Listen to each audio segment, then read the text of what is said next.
കഴിഞ്ഞ ആഴ്ച 29ാമത്തെ വചനമാണ് നമ്മൾ പഠിച്ചത്. നമുക്കിന്ന് 30ാമത്തെ വചനം പരിശോധിക്കാം. അതിനു മുമ്പ് നമ്മൾ കഴിഞ്ഞ 2 ആഴ്ചകളായി പഠിച്ചുകൊണ്ടിരിക്കുന്ന ഈ ആയത്ത് ഒരു 3 തവണ ഓതി നമുക്ക് 9ാമത്തെ ആയത്ത് ഒപ്പം ബിസ്മില്ലാഹിർ റഹ്മാനിർ റഹീം. قل هو الرحمن آمنا به وعليه توكلنا فستعلمون من هو في ضلال مبين.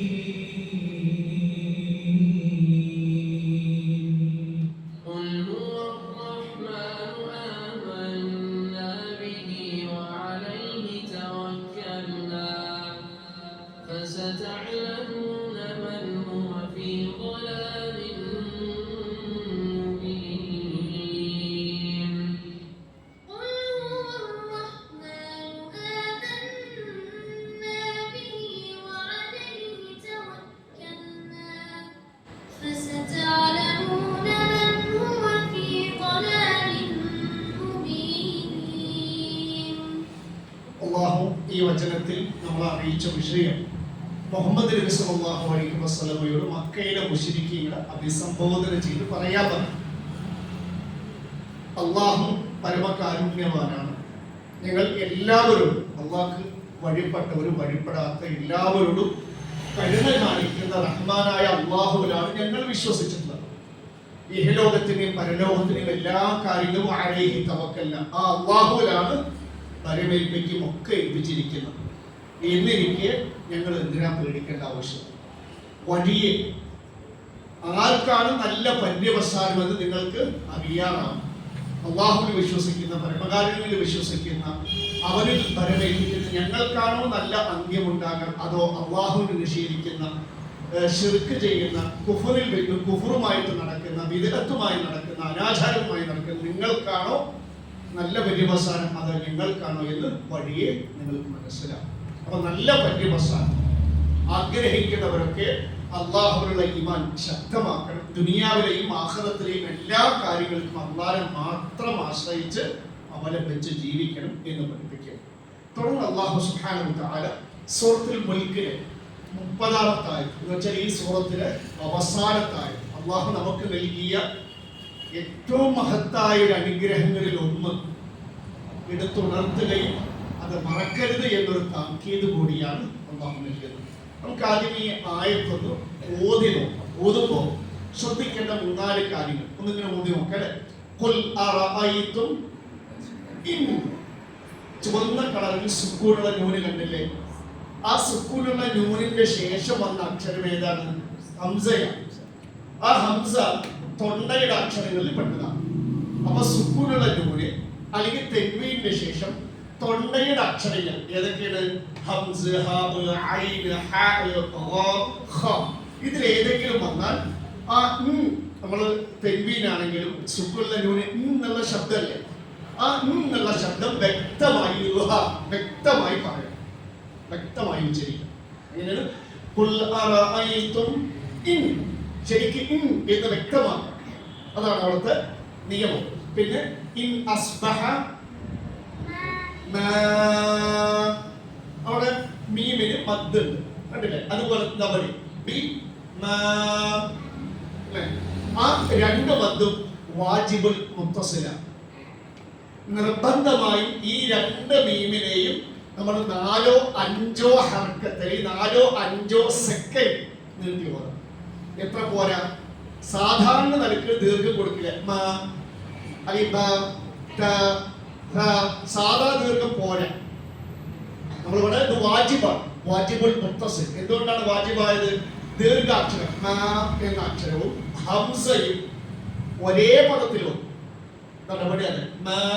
ഒരേ പദത്തിൽ ദീർഘാക്ഷരം, അതിന്റെ തൊട്ടടുത്ത് തന്നെ ഒരേ പദത്തിൽ ഹംസയുമാണ്. അതുകൊണ്ടാണ് ഇത് വാജിബുൽ മുത്തസിലായത്. അപ്പൊ ഖുൽ അറഅയ്തും ഇൻ അസ്ബഹ മാഉകും, അങ്ങനെ ബിമാഇൻ. പിന്നെ നമ്മളിവിടെ ഗൗറൻ കണ്ടോ? റൻ.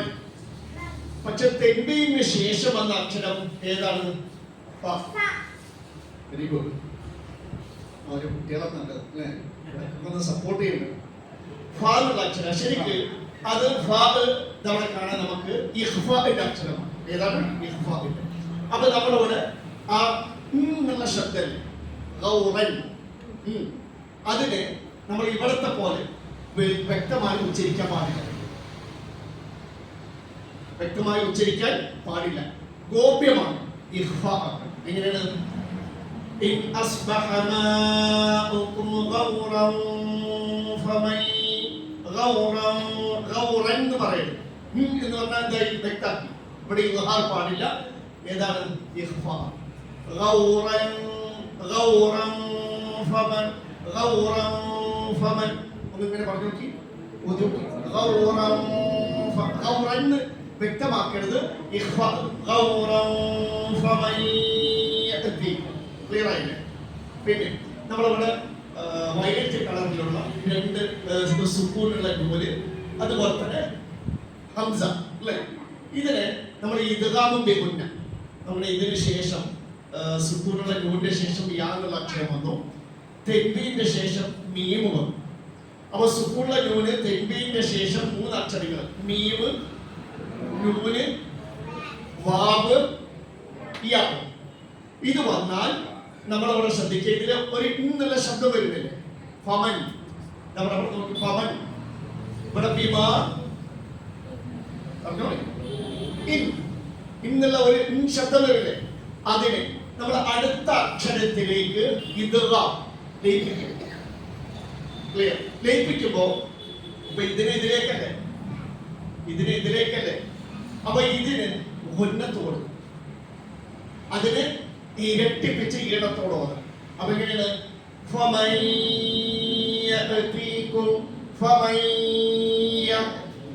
ശരിക്ക് ശബ്ദില്ല, പക്ഷെ നിയമം അങ്ങനെ.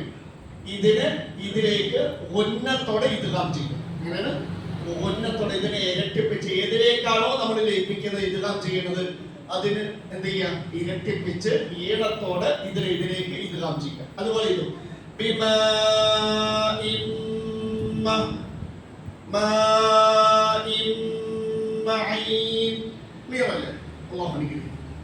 അപ്പൊ ഇത്രയും കാര്യങ്ങളാണ് ഓതുമ്പോ ശ്രദ്ധിക്കാവുന്നത്. 4 തവണ 2 ഓത്തുകാരുടെ ഓത്ത് കൊടുക്കുക. ആ കളറിന്റെ ഭാഗങ്ങളൊക്കെ ശ്രദ്ധിച്ച് കേൾക്കുക. അതുപോലെ ഒന്ന് ഓതണം. ഒപ്പം ബിസ്മില്ലാഹിർ റഹ്മാനിർ റഹീം. قل أرأيتم إن أصبح ماؤكم غورا فمن يأتيكم بماء معين. قل أرأيتم إن أصبح ماؤكم غورا فمن يأتيكم بماء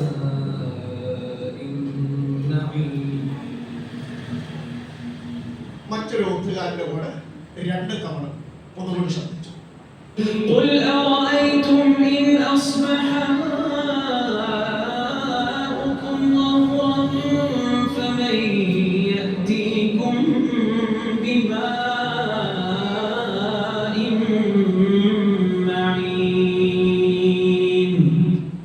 قل أرأيتم إن أصبح ماؤكم غورا فمن يأتيكم بماء معين. വിശ്വാസികൾ അല്ലാഹു ഈ ആയത്തിൽ നമ്മൾ അറിയിക്കുന്ന വിഷയം പറയുക പ്രവാചകരെ, ഇവരോട് പറയാൻ പറയും, നമ്മൾ അറിയിക്കാൻ പറയും. എന്താണ്? നിങ്ങൾ കണ്ടുവോ? അല്ലാഹു ഖുർആനിൽ നിങ്ങൾ കണ്ടുവോ എന്നൊക്കെ ചോദിച്ചാൽ, കാണുന്നില്ലേ നോക്കുന്നില്ലേ എന്ന് ചോദിച്ചാൽ നമ്മളോട് ചിന്തിക്കാൻ ആവശ്യപ്പെടും. ഇനി ഖുർആനിൽ അല്ലാഹു അറിയിക്കാൻ പോകുന്ന ഒരു വിഷയം അല്ലെങ്കിൽ ആ വിജ്ഞാനം അറിവിനെ കുറിച്ച് ചിന്തിക്കണം. പറയുക നിങ്ങൾ കണ്ടുവോ. എന്താണ്? വായിച്ചോളെ. ഇൻ അസ്ബഹ. എന്താണ് ഇൻ അസ്ബഹ? ആയിത്തീർന്നാൽ എന്ന് പറയും. ആയിത്തീർന്നാൽ. എന്തായിത്തീർന്നാൽ? മാഉക്കും നിങ്ങളുടെ വെള്ളം, ജലം. എന്തായിത്തീർന്നാൽ?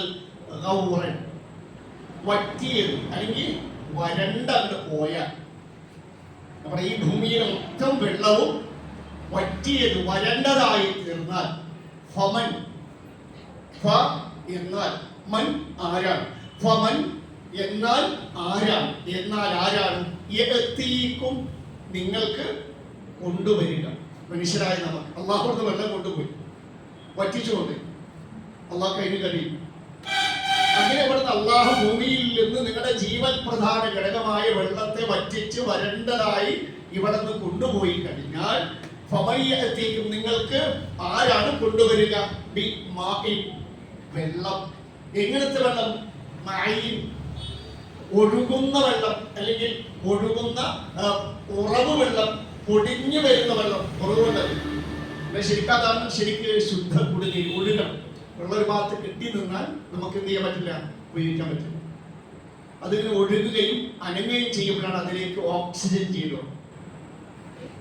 ഇപ്പൊ ഈ അക്യൂറൊക്കെ വെള്ളം ഉണ്ടാക്കുന്ന ആൾക്കാർ അതിലേക്ക് വെള്ളം ഇങ്ങനെ കണ്ടില്ലേ, എയർ പമ്പ് ഉണ്ടാവും, എന്ത് ചെയ്യും, അതുപോലെ ചിലപ്പോൾ വെള്ളം ഇങ്ങനെ മുകളിൽ താഴോട്ട് വീഴും. ആ വെള്ളം ഇളകുമ്പോഴാണ്, ഒഴുകുമ്പോഴാണ് അത് എന്ത് ചെയ്യാൻ നമുക്ക് ഉപയോഗപ്രദമാണ്. അപ്പോൾ അല്ലാഹു സുബ്ഹാനഹു വ തആല നമ്മളെ അറിയിച്ച വിഷയം വളരെ വലിയൊരു വിഷയമാണ്. ഓരോ മനുഷ്യരും വളരെ ആഴത്തിൽ ചിന്തിക്കേണ്ട ഒരു വിഷയമാണ്. നമ്മുടെ അധികാരത്തിൽപ്പെട്ടത് കൂടിയല്ല, അത് അല്ലാഹു തന്നെ കനിഞ്ഞരുളി എല്ലാ സമയത്തും നമുക്ക് നൽകിക്കൊണ്ടിരിക്കും. അത്തരം ഒരു വിഷയമാണ് അല്ലാഹു നമ്മളോട് ചിന്തിക്കാൻ ആവശ്യപ്പെടുന്നത്. ഒന്ന് ഈ ആയത്ത് ഓതി. ഖുൽ അറഅയ്തും ഇൻ അസ്ബഹ മാഉകും ഗൗറൻ ഫമൻ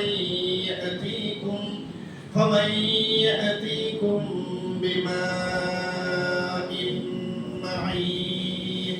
എന്നർത്ഥം പറയുക, നിങ്ങൾ കണ്ടുപോ എന്ന് വെച്ചാൽ നമ്മളോട് ചിന്തിക്കാൻ ആവശ്യപ്പെടുന്നു. നിങ്ങളുടെ വെള്ളം വറ്റിയതായി തീർന്നാൽ ആരാണ് നിങ്ങൾക്ക് ഒഴുകുന്ന കുറവ് വെള്ളം കൊണ്ടുവന്ന് തരിക? പറയുക. ആർക്കെങ്കിലും പറ്റുമോ? അല്ലാഹ് ഈ വെള്ളത്തെ കൊണ്ട് വറ്റിച്ച് കളഞ്ഞാൽ പിന്നെ എങ്ങനെ വെറുതെ വെള്ളം കിട്ടും? നമ്മൾ ശരിക്കും ആലോചിക്കേണ്ട വിഷയം. ഇത് പോയി എവിടെ ഇല്ല എന്ന് വിചാരിക്കുക, പിന്നെ ഭൂമിയിലെ ജീവനും ജീവിതവും ഒക്കെ ഇല്ലാതായി. അല്ലാഹു കാത്തുരക്ഷിക്കട്ടെ. അല്ലാഹു ചെയ്തിട്ടില്ല, അല്ലാഹു ചെയ്യാൻ കഴിയുമെന്നാണ് അറിയിക്കുന്നത്. അതുകൊണ്ട് ചെയ്ത അനുഗ്രഹത്തിന് നന്ദി കാണിച്ച് ശുക്ർ കാണിച്ച് അള്ളാഹുവിന്റെ ഒരു നല്ലൊരു ദാസനായി ജീവിച്ചാൽ ദുനിയാവിലും അള്ളാഹു ഒരു കോട്ടം തട്ടിക്കില്ല, ആഖിറത്തിലും യാതൊരു മുടക്കം തട്ടിക്കില്ല. അള്ളാഹു കാത്തുരക്ഷിക്കട്ടെ. ദുനിയാവിലും ആഖിറത്തിലും അള്ളാഹുവിന്റെ നിഅമത്ത് ധാരാളം ലഭിക്കുന്ന അള്ളാഹുവിന്റെ യഥാർത്ഥ മുത്തഖീങ്ങളിൽ അള്ളാഹുവിന് നന്ദി കാണിക്കുന്ന വിഭാഗത്തിൽ അള്ളാഹു നമ്മുടെയും കുടുംബത്തെയും ഉൾപ്പെടുത്തി അനുഗ്രഹിക്കട്ടെ. നമ്മൾ 2 തവണ കൂടി ഈ ആയത്ത് ഓതിയിട്ട് ബാക്കി വിശദീകരിക്കും. ഒപ്പം ഓതും. قل أرأيتم إن أصبح ماؤكم غورا فمن يأتيكم بماء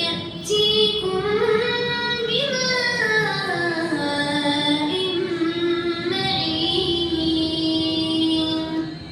قل أرأيتم إن أصبح ماؤكم غورا فمن يأتيكم بماء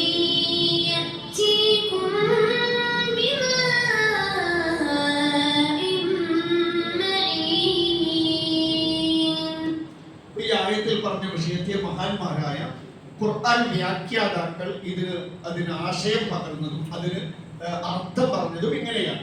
ഖുൽ അറഅയ്തും എന്ന് വെച്ചാൽ യാ മഅശറ ഖുറൈശ്, അല്ലയോ ഖുറൈശികളെ, നിങ്ങൾ കണ്ടുവോ, നിങ്ങൾ ചിന്തിക്കുന്നില്ലേ? ഇൻ അസ്ബഹ മാഉകും ഗൗറൻ എന്ന് വെച്ചാൽ ഗായിറൻ ഗാഹിബൻ ഫിൽ അർളി ലാ തനാലുഹു ദലാ, ഒരിക്കലും തിരിച്ചു കിട്ടാത്ത വിധത്തിൽ അല്ലാഹു ഈ ഭൂമിയിൽ നിന്ന് ഈ വെള്ളത്തെ വറ്റിച്ച് ഇവിടെ നിന്ന് പൂർണ്ണമായും കൊണ്ടുപോയാൽ എന്ന് വെച്ചാൽ ഛാരി, ഒഴുകുന്ന ഉറവെള്ളം നിങ്ങൾക്ക് ആരാ കൊണ്ടുവന്ന് തരിക എന്ന് മക്കയിൽ മുശ്രിക്കുകൾ അള്ളാഹ്ക്ക് പങ്കു ചേർക്കുന്ന, അല്ലെ, അള്ളാഹു അല്ലാത്തവരോട് ദുആ ചെയ്യുന്ന, അള്ളാഹു അല്ലാത്തവരെ ആരാധിക്കുന്ന മുശ്രിക്കുകൾ ഇങ്ങനെ ഒരു ചോദ്യം ചോദിച്ചാൽ അവർക്ക് എന്തല്ലാതെ മറുപടിയില്ല, എന്തല്ലാതെ മറുപടിയില്ല, ലാ യഅതീനാ ബിഹി ഇല്ലല്ലാഹ്. മക്കയിലെ മുശ്രിക്കുകൾ അതാ പറയാം, നമ്മുടെ ഇന്നത്തെ ചില ആൾക്കാരോട് ചോദിച്ചാൽ CM മടവൂർ കൊണ്ടുവന്നൊരു പറയും മക്കയിലെ മുശ്രിക്കുകളെക്കാൾ അതപ്പതിച്ചു പോയിട്ടുണ്ട്. അവര് പറയും മുഹമ്മദ് നബിയോട് അവരോട് ചോദിക്കാൻ ആവശ്യപ്പെടും. എന്താണ് ഇപ്പൊ മക്കയിലെ മുശ്രിക്കുകൾ എന്തിനാണ് അള്ളാഹുവിനെ കൂടാതെ മരിച്ചുപോയ മഹാന്മാരെയും മറ്റുമൊക്കെ ആരാധിക്കുകയും അവരോട് ദുആ ചെയ്യുകയും അവർക്ക് നേർച്ച സമർപ്പിക്കുകയും അവരെ ആശ്രയിച്ച് ജീവിച്ചത് എന്തിനാണ്? അവരിൽ നിന്ന് പല ഉപകാരങ്ങൾ കിട്ടും എന്ന് പ്രതീക്ഷിച്ചല്ലേ? അള്ളാഹു മനുഷ്യരുടെ ജീവൻ പ്രധാന ഘടകമാണ് വെള്ളം. ആ വെള്ളം നിങ്ങൾക്ക് തരുന്നത് ആരാണ്? നിങ്ങൾ വിളിച്ച് പ്രാർത്ഥിക്കുന്ന മഹാന്മാരല്ല. അത് ബോധ്യപ്പെടുത്തണം. അള്ളാഹുവാണ്. ആ അള്ളാഹ് പോലെ നിങ്ങൾക്ക് എന്നാണ് ഈ ആയത്തിൽ അള്ളാഹു ചോദിക്കുന്നത്, എനിക്ക് ആവശ്യപ്പെടുന്നു. നമ്മുടെ കാലഘട്ടത്തിൽ അള്ളാഹുവിൽ പങ്കു ചേർക്കുന്ന ആളുകളോട് കൂടി ചോദിക്കുകയും അവർക്ക് ചിന്തിക്കുകയും ചെയ്യേണ്ട, അവരെ ചിന്തിപ്പിക്കേണ്ട ഒരു വിഷയമാണ്. അപ്പൊ അവരോട് നിങ്ങൾക്ക് ഈ വെള്ളം ഭൂമിയിൽ നിന്ന് കൊണ്ടുപോയാൽ നിങ്ങൾക്ക് കുടിക്കാവുന്ന, ഉപയോഗിക്കാവുന്ന, ഒഴുകുന്ന ഒരു വെള്ളം ആരാണ് മുശ്രിക്കീങ്ങളെ ബഹുദൈവ ആരാധകരെ കൊണ്ടുവന്ന് തരാന്ന് ചോദിച്ചാൽ അവര് പറയും അല്ലാഹുക്കല്ലാതെ പറ്റൂല. അപ്പൊ നബിയെ ഫഖുൽ ലഹും അവരോട് പറയാ, ചോദിക്കുക, ലിമ തുശ്രികൂന ബിഹി മാ ലാ യഖ്ദിറു അലാ അൻ യഅതികും, നിങ്ങൾക്ക് വെള്ളം കൊണ്ടുവന്ന് തരാൻ കഴിയാത്തവരെ നിങ്ങൾ എന്തിനു വിളിക്കണം? എന്തിന് അവരെ അല്ലാഹുവിൽ പങ്കു ചേർക്കണം? വല്ലാത്തൊരു ചോദ്യമാണ്. നമ്മളൊക്കെ ഏറെ ആലോചിക്കേണ്ട ഒരു വിഷയമാണ്. ശരിക്കും അല്ലാഹുവല്ലാത്ത ആരാധിക്കുന്ന, അല്ലാഹുവല്ലാത്തവരോട് ദുആ ചെയ്യുന്ന ഒരുപാട് മനുഷ്യരെ, അത് മുസ്ലിങ്ങളുടെ കൂട്ടത്തിലും അമുസ്ലിങ്ങളുടെ കൂട്ടത്തിലും കാണാം. എല്ലാവരോടുമായിട്ടാണ് ഇസ്ലാം അഭിസംബോധന ചെയ്യുന്നത്. ഇസ്ലാം, ഖുർആൻ, മുഹമ്മദ് നബി, മുസ്ലിങ്ങൾ, അത് ജനങ്ങളോടാണ് സംസാരിക്കുന്നത്. ജനങ്ങളോടാണ് നമ്മുടെ ചോദ്യം. എല്ലാവരും അള്ളാഹുവാണ് ഇത് തരുന്നതെങ്കിൽ നമുക്ക് ആര് മതി? അള്ളാഹു. ഇതാണ് ഇതിന്റെ ആകെ തുക. അള്ളാഹു ഇവിടെ നമ്മളോട് എന്ന് പറഞ്ഞാൽ തുടങ്ങുക, വെള്ളത്തെ കുറിച്ച് ചിന്തിക്കാൻ പറഞ്ഞു അല്ലെ? വല്ലാത്തൊരു വിഷയമാണ്. നോക്കണേ, വെള്ളം, നിങ്ങളുടെ അഭിപ്രായം എന്താ? അള്ളാഹു ചിന്തിക്കാൻ പറഞ്ഞല്ലോ, എന്താ നിങ്ങൾക്ക് തോന്നിയത്? വെള്ളത്തെ കുറിച്ചുള്ള അഭിപ്രായം അള്ളാഹു നിങ്ങളോട് എന്നോട് ചിന്തിക്കാൻ പറഞ്ഞത് ചിന്തിച്ചോളി.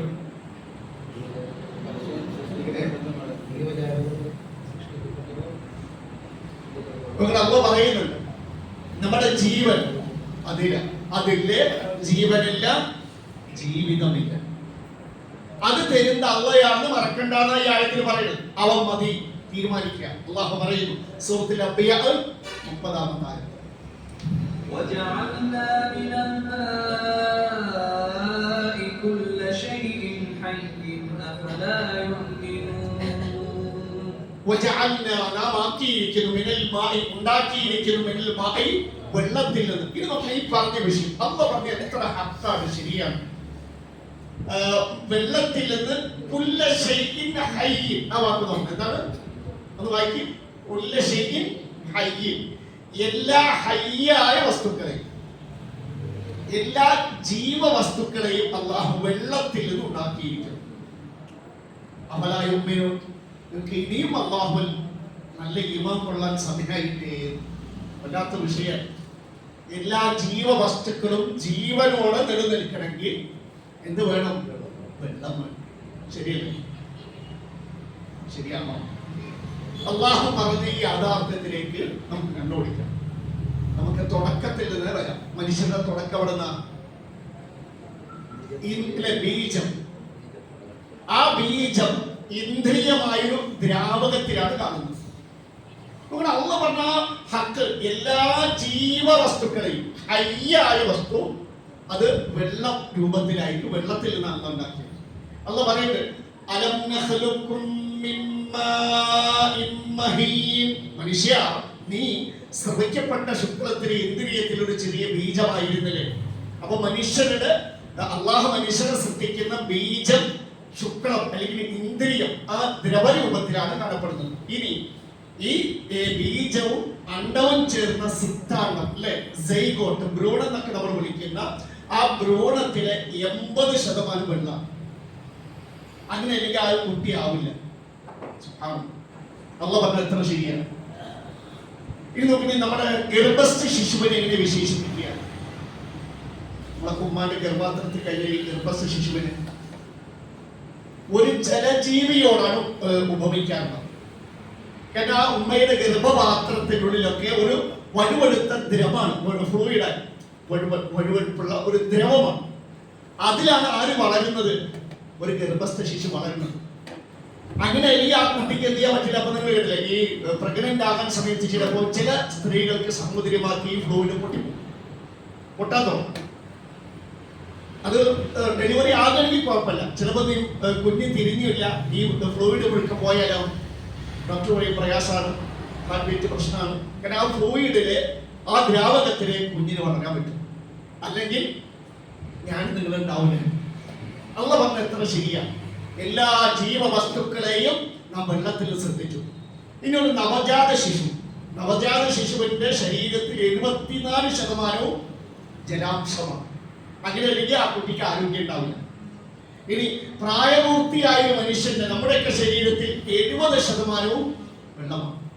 അങ്ങനെ അല്ലെങ്കിൽ നമ്മുടെ ആരോഗ്യം പ്രശ്നമാണ്. അള്ള പറഞ്ഞ എത്ര ശരിയാണ്. ഇനി നമ്മുടെ രക്തം അല്ലെ, നമ്മുടെ ഏറ്റവും പ്രധാന ഒരു ഘടകം രക്തം. നമ്മുടെ രക്തത്തിന്റെ ജീവകോശങ്ങളുടെ മുഖ്യ ഘടകം ജലമാണ്. രക്തം ഖരരൂപത്തിലല്ല, ജലരൂപത്തിലാണ് എന്തുള്ളത്? രക്തമാണ്. നിങ്ങൾ ആലോചിച്ചോക്കണേ, ഇനി നമ്മുടെ ശരീരത്തിലെ ടെമ്പറേച്ചർ മെയിൻറ്റെയിൻ ചെയ്യണമെങ്കിൽ, അല്ലെങ്കിൽ നമ്മുടെ കോശങ്ങൾക്കൊക്കെ പോഷണം ലഭിക്കണമെങ്കിൽ ശരീരത്തിൽ എന്താ ആവശ്യമാണ്? വെള്ളം, ജലം അനിവാര്യമാണ്. നമുക്കിപ്പോ നല്ല ചൂട് കൂടിയ നമ്മൾ എന്ത് ചെയ്യും? വെള്ളം കുടിക്കണം. എങ്കിലേ നമ്മുടെ ശരീരത്തില് ടെമ്പറേച്ചർ മെയിൻറ്റെയിൻ ചെയ്യാൻ പറ്റുള്ളൂ. അപ്പൊ ആ വെള്ളം കുറഞ്ഞാൽ എന്ത് ചെയ്യും? പ്രശ്നമാണ്. നമ്മുടെ ടെമ്പറേച്ചറിൽ മാറ്റം വരും, കോശങ്ങൾക്ക് പോഷണം കിട്ടാതെ വരും, നമ്മുടെ ആരോഗ്യത്തിനൊക്കെ പ്രശ്നം ഉണ്ടാവും. ഇത് നോക്കണേ, നമ്മുടെ മാംസപേശികൾ, മസിൽസ്, അതുപോലെ തന്നെ ശ്വാസകോശങ്ങളുടെയൊക്കെ പ്രവർത്തനത്തിന് വെള്ളം ഒരു അടിസ്ഥാന വിഭവമാണ്. നമ്മുടെ മസിൽസ് ഒക്കെ പ്രവർത്തിക്കുന്ന വെള്ളം അത്യാവശ്യമാണ്. നമ്മുടെ ലങ്സ്, ശ്വാസകോശം പ്രവർത്തിക്കണമെങ്കിൽ വെള്ളം അടിസ്ഥാനമാണ്, ഇല്ലെങ്കിൽ പ്രശ്നമാണ്. നമ്മുടെ അള്ള പറഞ്ഞത് ശരിയല്ലേ? എല്ലാ ജീവവസ്തുക്കളെയും അള്ളാഹു വെള്ളത്തിൽ നിന്ന് സൃഷ്ടിച്ചു. ഇനി നമ്മുടെ ഉള്ളിലോട്ട് പോയ സ്കെലിട്ടൻ, അസ്ഥികൂടത്തില് 22% ദ്രവരൂപത്തിലാണ്. ഇനി നോക്കണേ, നമ്മുടെ ദഹന പ്രക്രിയക്ക് ശേഷം ഈ വിഷാംശം പുറന്തള്ളണമെങ്കിൽ ഈ വിഷാംശം എന്തിൽ ലയിക്കണം? വെള്ളത്തിൽ ലയിക്കണം. ഇപ്പൊ യൂറിയ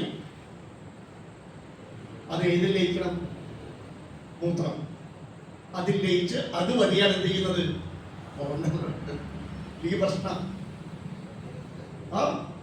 നിങ്ങൾ ആലോചിക്കേണ്ട വിഷയത്തെ കൂടെ. വെള്ളം കുറഞ്ഞാൽ ആദ്യം ശരീരത്തിൽ പണിമുടക്കുന്ന അവയവം ഏതായിരിക്കും? നമ്മുടെ കിഡ്നിയാണ്. ആദ്യം പണിമുടക്കുന്ന അവയവമായിരിക്കും. നമ്മൾ ശരിക്കും ആലോചിക്കേണ്ട വിഷയം. ഇനി നമ്മുടെയൊക്കെ ശരീരത്തിൽ ഒരുപാട് ജോയിന്റുകൾ ഉണ്ട് അല്ലെ, ജോയിന്റ്സ് അല്ലെ, സന്ധികൾ. ആ സന്ധികൾക്കിടയിൽ ഒരു തരം ഫ്ലൂയിഡ്, ഒരു തരം ദ്രാവകമുണ്ട്. അങ്ങനെ അത് ഇല്ലെങ്കിൽ എന്താ പറ്റുക? അസഹനീയമായി വേദനയ്ക്കൊക്കെ എന്തുകൊണ്ടങ്ങനെ ആക്കാൻ പറ്റും? എന്തുകൊണ്ടങ്ങനെ നടക്കാൻ പറ്റുന്നത്? ഈ ജോയിന്റുകളിൽ അല്ലാഹു സുബ്ഹാനഹു വ തആല ഒരു തരം ദ്രവം വെച്ചിട്ടുണ്ട്. അപ്പൊ ഇത് അനങ്ങുന്ന സമയത്തുള്ള ഘർഷണം പറയും. മറിച്ച് ഘർഷണം കാരണം എന്ത് ചെയ്യും? എല്ലാം പിടുത്തം കിട്ടിയോ? നമ്മുടെ വിജാഗിരിയിൽ ആ തുരുമ്പെടുത്തിട്ട് ഇങ്ങനെ അതുപോലെ ഉണ്ടാവും. നിങ്ങൾക്ക് കാലൊന്ന് അടക്കണമെങ്കിൽ പടത്തൊരു പെരിഞ്ചാതി വേദന. ചിലർക്ക് ഈ കുഴവ് ഭയങ്കര വേദന. ചിലപ്പോൾ ഈ ഫ്ലൂയിഡ് ഷുഗറോ മറ്റോ കാരണത്താൽ ഇത് വറ്റിപ്പോയിട്ട് വരണ്ട് പോയിട്ടുണ്ടോ? ചിലപ്പോൾ കൂടെ പോയി നമുക്ക് ഭയങ്കര അങ്ങനത്തെ അങ്ങനെ നടക്കേണ്ടി വരും. അപ്പൊ ആലോചിച്ചേക്കാം, നമ്മുടെ ജോയിന്റുകളിലൊക്കെ വേദനയും നമ്മൾ വരുത്തുമില്ലാതെ അള്ളാഹു സുഖമായി കൊണ്ടുപോകുന്ന നമ്മുടെ ശരീരത്തിലെ ജോയിന്റുകളില് കുറച്ച് ഇത്തിരി പോകുന്ന ദ്രവങ്ങളാണ് സത്യത്തിൽ നമ്മളെ വേദനയില്ലാതെ മുന്നോട്ട് നയിക്കുന്നത്. നമ്മുടെ ഇവിടെയൊക്കെ വെള്ളം ഒരു സുപ്രധാന ഘടകമാണ്. ഇങ്ങനെ നമ്മുടെ മനുഷ്യ ശരീരത്തിൽ ഏത് അവയവങ്ങൾ എടുത്താലും അവിടെയൊക്കെ വെള്ളം ആവശ്യമാണ്. നമ്മൾ ഈ പഠിക്കുന്ന ആയത്ത് നമ്മുടെ ശരീരത്തിലേക്ക് ചേർത്ത് വായിച്ചാലും അള്ള പറഞ്ഞത് ശരിയാണ്. നമ്മുടെ ശരീരത്തിലെ ഈ ദ്രവങ്ങളെയൊക്കെ അള്ളാഹു വറ്റിച്ച് കളഞ്ഞാൽ നിങ്ങൾ എങ്ങനെ ജീവിക്കും? ഒന്നും വേണ്ട. ഈ നമ്മുടെ ജോയിന്റുകളിലെ ഈ ഫ്ലൂയിഡ് പോയാൽ, അല്ലെങ്കിൽ ജലാംശം പറഞ്ഞാൽ ആദ്യം പണി കൊടുക്കാൻ കിഡ്നിയാണ്. ഈ മരിച്ചുപോയ മഹാന്മാർക്ക് തിരിച്ചു കൊണ്ടുവരാൻ പറ്റുമോ? അല്ലെങ്കിൽ ഈ പറഞ്ഞ നമുക്ക് അള്ളാഹെക്കാട്ടും വലിയ ആളൊക്കെയാണ് ചെയ്യപ്പെടുന്നത്. എന്തോ ഒരു അള്ളാഹ് പറഞ്ഞു ശരിയാ, ഇന്നൽ ഇൻസാന ലിറബ്ബിഹി ലകനൂദ്, നന്ദി കെട്ടവനാ മനുഷ്യൻ. എല്ലാം ചെയ്തു കൊടുത്തിട്ട് പടച്ചവനേന്ന് വിളിക്കേണ്ടി വരും അല്ലാഹുവല്ലാത്തവർ വിളിക്കുന്ന എത്ര വലിയ പാപമാണ് നമ്മൾ തിരിച്ചറിയേണ്ടത്. നമ്മൾ അള്ളാഹ് പറയുന്നുണ്ട് സൂറത്ത് നൂറിലെ 45-ാമത്തെ ആയത്തിൽ, വല്ലാഹു ഖലഖ കുല്ല ദാബത്തിൻ മിനൽ മാ. ഈ മനുഷ്യരെ മാത്രമല്ല, നമ്മുടെ എല്ലാ ജന്തുക്കളെയും അള്ളാഹു വെള്ളത്തിൽ സൃഷ്ടിച്ചു. അള്ളാഹ് പറഞ്ഞ എത്ര ശരിയാണ്. അപ്പോ നമ്മുടെ ശരീരത്തിൽ മാത്രമല്ല, ജന്തുക്കളുടെ ശരീരത്തിലും കൂടുതൽ ദ്രവമാണ്, ജലാംശമാണ് അവരുടെ ശരീരത്തിൽ കൂടുതൽ. ഒട്ടകത്തിന്റെ പൂഞ്ഞയിലൊക്കെ വെള്ളം കിട്ടും, അത് കൂടുതൽ കുടിച്ചു ആ വെള്ളത്തെ അത് കൊഴുപ്പാക്കി ശേഖരിച്ചു. പിന്നെ കിട്ടാത്ത വീണ്ടും അതെന്ത് ചെയ്യും, വെള്ളമാക്കി അത് ഉപയോഗിക്കാറുണ്ട്. ഇതൊക്കെ നമ്മുടെ സസ്യങ്ങളുടെ ഭാരം കണ്ടുണ്ടല്ലോ, തടി അല്ലെ, മരത്തടി. ഈ സസ്യങ്ങളുടെ ഭാരത്തിന്റെ 70 മുതൽ 50 മുതൽ 75% എന്താണ് ഭാരത്തിന്, എന്താണ് വെള്ളാണ് ഭാരം. മനസ്സിലായോ? അപ്പൊ അത് അറിയണമെങ്കിൽ പച്ചവറകിൽ ഒരു തൂക്ക് മേടിക്കുക. ഒരു തൂക്ക് എന്നല്ല പറയുന്നത് അല്ലെ, ആഹാരം ഉപയോഗിക്കുന്നില്ലേ. ഇപ്പൊ കുറെയൊക്കെ ഉപയോഗിക്കും. ഗ്യാസിന് വില കൂടിയപ്പോ കുറെ പേരൊക്കെ ചാപ്പയും കുപ്പയൊക്കെ തൊടുത്തൊക്കെ എടുത്ത് വെറുതെ കത്തിക്കാൻ തുടങ്ങിയിട്ടുണ്ട്. നല്ലത്. അപ്പൊ ഈ പച്ചവറക് ഒരു തൂക്ക് മേടിച്ചിട്ട് അത് വെയിലത്തിട്ട് ഉണക്കുക. അതിന്റെ ജലാംശമൊക്കെ പോയാൽ ചിലപ്പോൾ അത് എത്ര തൂക്കായിട്ടുണ്ടാവും, നിങ്ങൾ പകുതിയായിട്ടുണ്ടാവും. തൂക്ക് കുറയും. പിന്നെ അതിന്റെ ഭാരം കൂടുതൽ ഏതാണ്, വെള്ളമാണ്. എങ്കിലേ ആ സസ്യം പച്ച പിടിച്ച് നിൽക്കുള്ളൂ. അല്ലെങ്കിൽ എന്ത് ചെയ്യും, സസ്യങ്ങളുടെ ജലാംശം എന്ത് ചെയ്യും, അതും ഉണങ്ങും, നമുക്ക് ഉപകാരപ്പെടില്ല. അതുപോലെ ചോദിച്ചിട്ടുണ്ട് ഈ സസ്യങ്ങളിലേക്ക് ചേർത്ത് വായിക്കുക. ഈ സസ്യങ്ങളിലെ ഈ ജലാംശത്തെ അല്ലാഹു വറ്റിച്ച് കളഞ്ഞാൽ ഭൂമിയിലെ എല്ലാ സസ്യവും അരിഞ്ഞു പോകും. പിന്നെ അവിടുന്ന് ഭക്ഷണം കിട്ടും. ഈ പറഞ്ഞ മഹാന്മാർക്ക് കൊണ്ടുവരാൻ പറ്റൂല, അത് അള്ളാഹ്ക്കന്നെ പറ്റുള്ളൂ. പിന്നെ എന്തേ കൂടെ അള്ളാഹുനെ ഒഴിവാക്കി മറ്റുള്ളവരെ ആശ്രയിക്കുന്നത്? എന്തിനാ നിങ്ങൾ അള്ളാഹുനോട് നന്ദികേട് കാണിക്കുന്നത്? ഇനി നോക്കണേ, ജലസസ്യങ്ങൾ അല്ലെ, ജലസസ്യങ്ങളുണ്ട്. ആ ജലസസ്യത്തിന്റെ 95% ആമ്പല് പോലുള്ള ജലസസ്യങ്ങളുടെ 95% എന്താണ്, അതില് വെള്ളമാണ്, വെള്ളത്തിന്റെ അംശമാണ്. അല്ലാണ്ട് അതിന് നിലനിൽക്കാൻ പറ്റില്ല. ഇനി മനുഷ്യരുടെ വലിയ വരുമാനം കിടക്കുന്ന കരയിലോ കടലിലോ? കടലിലാണ്. പൊതുമാംസാണെങ്കിലും കുറച്ച് കിട്ടിയാൽ വേണ്ടില്ല അല്ലെ, നമുക്ക് കിട്ടാറില്ല. നമുക്ക് ഏതെങ്കിലുമൊക്കെ ഇങ്ങനെ മംഗലാപുരം, ചിലപ്പോൾ ആന്ധ്ര, ചെന്നൈ, അവിടത്തെയൊക്കെ പഴയ സാധനങ്ങളൊക്കെ കിട്ടുന്നുണ്ടാവാം, കോട്ടെ. ഇത് കൂടാതെ നിങ്ങൾ നോക്കണേ, മുത്ത്, പവിഴങ്ങൾ, പല പല പല ഗുണങ്ങളും, വലിയ വരുമാനം, ഒരുപാട് മനുഷ്യന്മാർ ജീവിക്കുന്നത് സത്യത്തിൽ ഈ പറഞ്ഞ ജലമാണ്. ഇനി നിങ്ങൾ ആലോചിച്ച് നോക്കണേ, വലിയ വലിയ ട്രാൻസ്പോർട്ടിങ് ഭക്ഷ്യ വസ്തുക്കളൊക്കെ അല്ലാത്ത മറ്റു പല മനുഷ്യർക്ക് ഉപകാരമുള്ള വസ്തുക്കളൊക്കെ ഒരു രാജ്യത്ത് മറ്റൊരു രാജ്യത്തിലേക്ക് എയർ കാർഗോ, അതിനേക്കാളും കൂടുതൽ ഷിപ്പിംഗ് ആണ്, ജലമാർഗമാണ് എന്ത് ചെയ്യുന്നത്, ട്രാൻസ്പോർട്ടിങ് കൂടുതൽ നടക്കുന്നത്. വലിയ കപ്പലുകൾ, ശരിക്കും അല്ല പറഞ്ഞ മലകൾ പോലെയുള്ള കപ്പൽ എന്നൊക്കെ നിബിന്റെ കാലത്തില്ല. നിബിന്റെ കാലത്ത് ചെറിയ പായക്കപ്പലുകൾ പോലെ ചെറിയ ചെറിയ ചെറിയ വള്ളങ്ങളോ പായക്കപ്പലുകളോ ഉള്ളൂ. ഇതൊക്കെ നമ്മുടെ ഈ കാലഘട്ടത്തിലേക്കാണ് ഖുർആനിലെ അവചനം. വലിയ മല പോലെയുള്ള കപ്പലുകൾ എന്നൊക്കെ പറയുന്നുണ്ട് ഖുർആനിൽ. ഇപ്പൊ വാർഷിപ്പ് യുദ്ധക്കപ്പലുകളുടെയൊക്കെ വലുപ്പത്രയാണ്. അപ്പൊ നിങ്ങൾ ആലോചിച്ച് നോക്കുക, അവിടെയും നമ്മുടെ ഏറ്റവും പ്രധാനം വെള്ളമാണ്. ഇനി ഭൂമി, അധികം എന്താണ്, ഭൂമിയിൽ 75% വെള്ളമാണ്. നമ്മൾ ശരിക്കും ആലോചിക്കേണ്ട വിഷയം, എന്തുകൊണ്ട് മറ്റു ഗ്രഹങ്ങളിൽ ജീവനില്ല, ജീവിതമില്ല? അവിടെയൊന്നും വെള്ളം ഉണ്ടല്ലോ. ഇതിന്റെ കൂടെ വെള്ളത്തിന് 3 അവസ്ഥയാണ്. ഖരം, സഹായിക്കേ, വാതകം, ദ്രാവകം. സയൻസ് പഠിക്കുമ്പോഴേ നന്നായിട്ട് പഠിക്കേണ്ടിട്ട്, വെറുതെ കോട്ടി കളിച്ച് മൊബൈൽ തോണ്ടി നടത്തുന്നതാ പ്രശ്നം ഉണ്ടായി. പണ്ടൊക്കെ കോട്ടി കളിച്ച് നടക്കും, ഇപ്പൊ അതല്ല, ഇപ്പൊ മൊബൈൽ തോണ്ടി നടത്തുന്നതാ. പണ്ട് നമ്മൾ അങ്ങനെ പറയും, കോട്ടി കളിച്ച് നടത്തുന്ന അല്ലേ. ഖരം ഐസ് കട്ട രൂപത്തിൽ, പിന്നെ നീരാവി പോലെ വാതകം, പിന്നെ ദ്രവം. നെപ്റ്റ്യൂണിലൊക്കെ ഐസ് ഉറഞ്ഞു കിടക്കുന്നത്, വെള്ളത്തിന്റെ ഖരാവസ്ഥ ഉണ്ട്, വെള്ളത്തിന്റെ വാതകാവസ്ഥയുള്ള ഗ്രഹങ്ങളുണ്ട്. പക്ഷെ അവിടെയൊന്നും ദ്രവരൂപത്തിൽ എന്തില്ല, വെള്ളമില്ല. നമ്മൾ അറിയപ്പെട്ടിടത്തോളം ദ്രവരൂപത്തിൽ ജലമുള്ള ഏക ഗ്രഹം നമ്മുടെ ഭൂമിയാണ്. അള്ളാഹു ഭൂവാസികൾക്ക് നൽകിയ അള്ളാഹുവിന്റെ ഏറ്റവും വലിയ ഗിഫ്റ്റ്, സമ്മാനം എന്ന് പറയുന്നത് ഏതാണ്? ഈ വെള്ളമാണ്. നമ്മുടെ ഭൂമിയെ സംബന്ധിച്ചിടത്തോളം ഈ വെള്ളത്തിന് 3 അവസ്ഥയും സംഗമിക്കുന്നതാണ്. ഏകാവസ്ഥയിൽ നിന്ന് നമ്മുടെ ഉത്തര ദക്ഷിണ ധ്രുവങ്ങളൊക്കെ ഐസറിഞ്ഞ് കിടക്കുകയാണ്. മനസ്സിലാവട്ടെ പറഞ്ഞത്. അടുത്ത ക്ലാസ് കേൾക്കുമ്പോൾ ആഗോള താപനത്തെ എന്തുകൊണ്ട് പേടിക്കുന്നു അത് പറയാം. പിന്നെ വാതകാവസ്ഥയിൽ ഇവിടെ വെള്ളമുണ്ട്, കൂടുതലും ഏതാണ്? ദ്രവരൂപത്തിൽ. അതുകൊണ്ടാണ് ഭൂമിയിൽ എന്ത് ചെയ്യുന്നത്? ഇപ്പോ ജീവൻ നിലനിൽക്കുന്നത്. ഇല്ലെങ്കിൽ നമ്മുടെ അള്ളാഹു ചോദിച്ച ചോദ്യം നമ്മുടെ ആയത്തൊന്നും അള്ളാഹു നമ്മുടെ ജീവൻ പ്രധാന ഘടകമായ ഖരരൂപത്തിലോ വാതക രൂപത്തിലോ വെള്ളം ഉണ്ടായതുകൊണ്ട് കാര്യമില്ല, ദ്രവരൂപത്തിൽ വെള്ളം നിലനിൽക്കണം. അള്ളാഹ് ചോദിക്കുകയാണ്, നിങ്ങളുടെ ഈ ഒഴുകുന്ന വെള്ളത്തെ ഇവിടുന്ന് വറ്റിച്ചു കൊണ്ടുപോയാൽ നിങ്ങൾക്ക് ആരാണ് ഈ വെള്ളം കൊണ്ടുവരിക? അള്ളാഹ് ഈ വെള്ളത്തെ ഇവിടുന്ന് ഇല്ലാതാക്കാൻ എളുപ്പമാണ്. എങ്ങനെയൊക്കെ? ഇപ്പൊ സൂര്യനിൽ നിന്ന് വരുന്ന താപം, ചൂട് ചെറിയ തോതിൽ കുറവ് വന്നു വിചാരിക്കും, എന്താ പറ്റുക? ഈ ഭൂമിയിലെ പല ഭാഗങ്ങളും ഐസ് ഉറഞ്ഞു പോകും. മുത്തൈസ് പിന്നെ എവിടെ പോകും? മുത്തൈസാക നെപ്റ്റ്യൂണിനെ പോലെ പെട്ടില്ലേ? അങ്ങനെ അള്ളാഹു സൂര്യന്റെ ചൂട് കുറച്ചിട്ട് നെപ്റ്റ്യൂണിന്റെ പോലെ ഈ ഭൂമിയിലെ ഓരോ ഭാഗം ഐസോറിഞ്ഞു നിങ്ങൾ ഞാൻ എവിടെ പോകും? ഈ പറഞ്ഞതിനെ മാറ്റി വീണ്ടും ദ്രവരൂപത്തിൽ വെള്ളമാക്കി തരാൻ ഈ പറഞ്ഞ സി എം അടങ്ങുവനോ അല്ലെങ്കിൽ ഏതെങ്കിലും മനുഷ്യന് ഏതെങ്കിലും സൃഷ്ടികൾക്ക് പറ്റുമോ? കഴിയില്ല. പിന്നെ എന്തിനു വരെ വിളിക്കണം? ഇനി വീണ്ടും ഇവിടുത്തെ ചൂട് കൂടിയെന്ന് വിചാരിക്കും, മഴ പെയ്യുമില്ല, എന്ത് ചെയ്യും? ഇവിടുത്തെ വെള്ളം മുഴക്കാതാണ്, ആവിയായി പോകും. അള്ളാഹ്ക്ക് ഇവിടുത്തെ വെള്ളത്തെ കൊണ്ടുപോകാൻ വലിയ പണിയൊന്നുമില്ല, പക്ഷെ അള്ളാഹ് ചെയ്യുന്നില്ല. നമ്മുടെ അള്ളാഹ് ചോദിച്ച അങ്ങനെ ചെയ്താൽ ഒഴുകുന്ന ഉറവുകൾ ആരും കൊണ്ടുവരും? ആർക്കും പറ്റില്ല.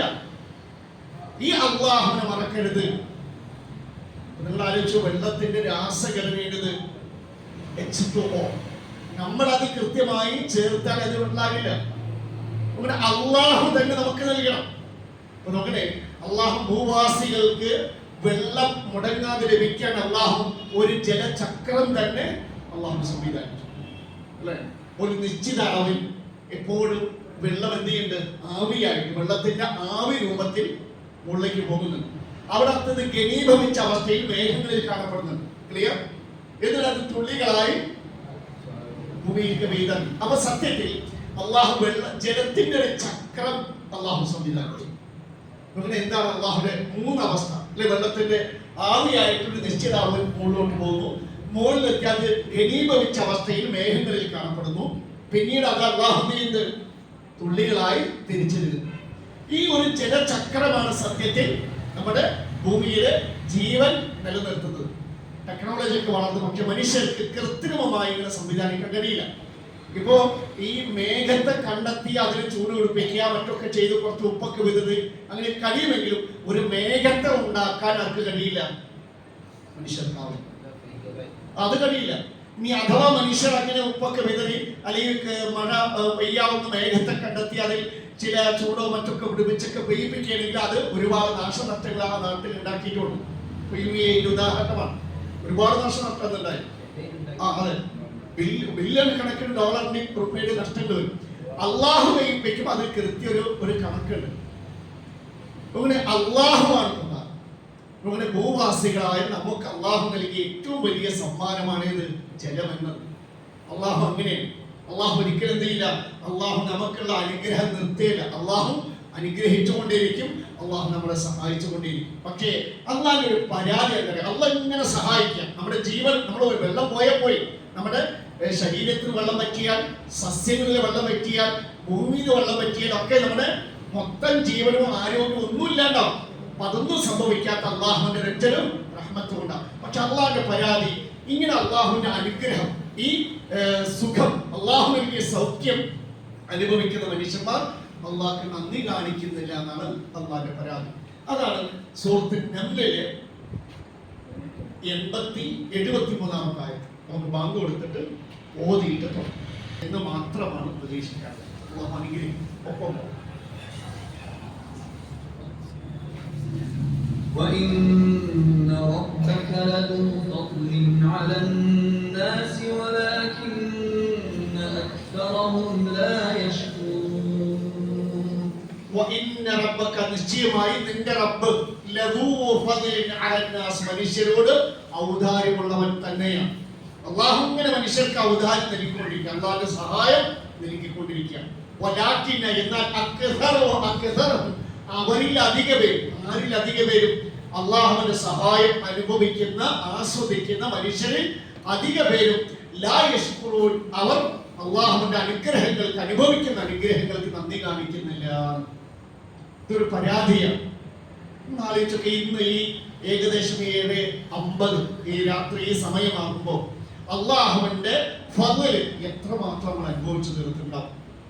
ആ അനുഗ്രഹങ്ങൾക്ക് കൃത്യമായി തിരിച്ച് നമുക്ക് അള്ളാഹുവിനെ ശുക്ർ കാണിക്കാൻ കഴിഞ്ഞു എന്ന് പരിശോധിച്ച് നോക്കുക. പറ്റിയോ? കഴിഞ്ഞിട്ടില്ല. നമ്മളിപ്പോ എന്താ കൊടുത്തിരുന്നത് വീട്ടിൽ പോയിട്ട് കടലാസ് എടുത്ത് എണ്ണി നോക്കും, ഒരു പേപ്പർ എടുക്കും. അള്ളാഹു നിങ്ങൾ ഉറക്കത്തിൽ നിന്ന് ഉണർന്നത് മുതൽ ഈ ദിവസം വരെ ഈ സമയം വരെ നിങ്ങൾക്ക് തന്ന അനുഗ്രഹങ്ങളെ കണക്കെടുക്കുകയാണെങ്കിൽ എണ്ണെടുക്കാനാവില്ല. നിങ്ങൾ അള്ളാഹ്ക്ക് കൊടുത്തൊരു പേപ്പറിലേക്ക് ഒരു പേപ്പർ നിറയില്ല. അങ്ങനെ അള്ളാഹു ഈ പരാതി നമ്മളെ പറ്റി ആകാതിരിക്കണമെങ്കിൽ നമ്മൾ സദാസമയം ചിന്തിക്കുക, ഞാൻ അള്ളാഹുവിന്റെ നന്ദിയുള്ള ഒരു അടിമ, നന്ദിയുള്ള ഒരു ദാസനാകുമെന്ന് തീരുമാനിച്ചാണ്. പിന്നെ അതിന് നമ്മുടെ മനസ്സതിന് പ്രാപ്തമാണ്. മനസ്സ് 3 തരമാണ് അല്ലേ? ഏതൊക്കെയാണ് മനസ്സ്? ഒന്ന് ശൈത്താനിന്റെ സ്വഭാവത്തിലേക്ക് പ്രേരണ വരും. ശൈത്താനിന്റെ കിബർ, അഹങ്കാരം, കോപം, അസൂയ, ഇതാണ് ഒന്ന്. 2 അനാവശ്യമായ അള്ളാഹ്ക്കെതിരെ പ്രവാചകനെതിരെ പ്രവർത്തിക്കാനുള്ള ഒരു ടെൻഡൻസി മനസ്സ് പ്രേരണ. 3 ഏറ്റവും മഹനീയമായ നന്മകൾ, നല്ല കാര്യങ്ങൾ, സ്വര്യമായ കാര്യങ്ങൾ, അള്ളാഹുവിന്റെ റസൂല് വഴിപ്പെട്ട് ജീവിക്കുക, ഇത്തരം നല്ലതിലേക്ക് പ്രേരണ കൊടുക്കും. എവിടെയാണ് നമ്മുടെ ജിഹാദ് അല്ലെ? ജിഹാദ് അല്ലെ? ധർമ്മസമര പോരാട്ടം 3 തലത്തിലുണ്ട്. അതിൽ നബി പറഞ്ഞ 3ാമത്തെ തലം മുജാഹദത്തുൻ നഫ്സ, ശത്രുക്കളോട് നേരിട്ട് ആയുധമെടുത്ത് പോരാടുന്നത് വേറെ. എന്നാൽ ഇവിടെ നബി സല്ലല്ലാഹു അലൈഹി വസല്ലം പറഞ്ഞിട്ടുള്ള ഹദീസുകൾ പരിശോധിക്കുമ്പോൾ ജിഹാദിന്റെ ഒരു തലം നമ്മളോട് തന്നെ ജിഹാദ് ചെയ്യും, നമ്മുടെ മനസ്സിനോടുള്ള ജിഹാദാണ്. 3 തലത്തിലെ മനസ്സുണ്ടാകും. ഞാൻ പറഞ്ഞല്ലോ, അതിൽ 3ാമത് പറഞ്ഞ മഹനീയമായ സ്വഭാവങ്ങൾ അള്ളാഹ്ക്ക് വഴിപ്പെടുക, അള്ളാഹുവിന്റെ റസൂലിലേക്ക് എതിരാവാതിരിക്കാനൊക്കെയുള്ള നിലക്ക് മനസ്സിലിങ്ങനെ വലിച്ചു കൊണ്ടുവന്ന് അവിടെ തന്നെ നിലനിർത്തണം. അങ്ങനെ നന്ദിയുള്ള ഒരു മനസ്സും നന്ദിയുള്ള നാവും നന്ദിയുള്ള ഒരു മനുഷ്യനുമാകാനുള്ള ശ്രമം നിരന്തരമായി ഉണ്ടാകണം. അതിനാണ് ജിഹാദ് എന്ന് പറയുക. അങ്ങനെ നമ്മുടെ അള്ളാഹു തന്ന അനുഗ്രഹങ്ങൾക്ക് സദാസമയം ഒന്നിലേക്ക് അള്ളാഹുവിനെ ദിക്ർ. ഇപ്പൊ നമ്മളെന്താ ചെയ്തിരിക്കണം? അള്ളാഹിനെ സ്മരിക്കുക. നമ്മൾ വന്ന് അത് ദിക്റാണ്, ഈ ഈശോ നമസ്കാരം അത് ദിക്റാണ്. ഒന്നിലേക്ക് ഏതെങ്കിലുമൊക്കെ ദിക്ർ അള്ളാഹിനെ ഓടിക്കുക, സ്മരിക്കുക. അതുപോലെ തന്നെ ചില സമയങ്ങളിൽ അള്ളാഹുവിന് ധാരാളം തസ്ബീഹ്. തസ്ബീഹ് സുബ്ഹാനല്ലാഹ് എന്ന് പറയാം, അള്ളാഹിനെ പുകഴ്ത്തുക, വാഴ്ത്തുക, പ്രകീർത്തിക്കുക, മഹത്വപ്പെടുത്തുക, അതൊക്കെ പറയാം. അപ്പൊ നമ്മള് ഒരാളെ എപ്പോഴാ മഹത്വപ്പെടുത്തുക?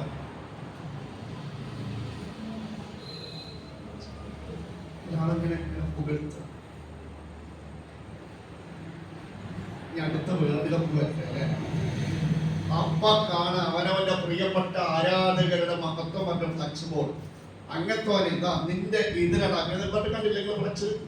അപ്പൊ എപ്പോഴാണ് ഒരാളെ മഹത്വപ്പെടുത്തുക? അയാളുടെ കഴിവ് നമുക്ക് ബോധ്യമാണ്. സുബ്ഹാനല്ലാഹ്, നമ്മൾ കഴിഞ്ഞ 2 ക്ലാസ് മുമ്പ് നമ്മൾ അള്ളാഹുവിന്റെ കഴിവും മഹത്വം പറഞ്ഞത് ഓർമ്മ ഉണ്ടോ? അത് നിങ്ങൾ മറക്കരുത്. ഒരു കാലത്ത് ഇബ്നു അബ്ബാസ് റളിയല്ലാഹു പറഞ്ഞില്ലേ, എന്താ പറഞ്ഞത്?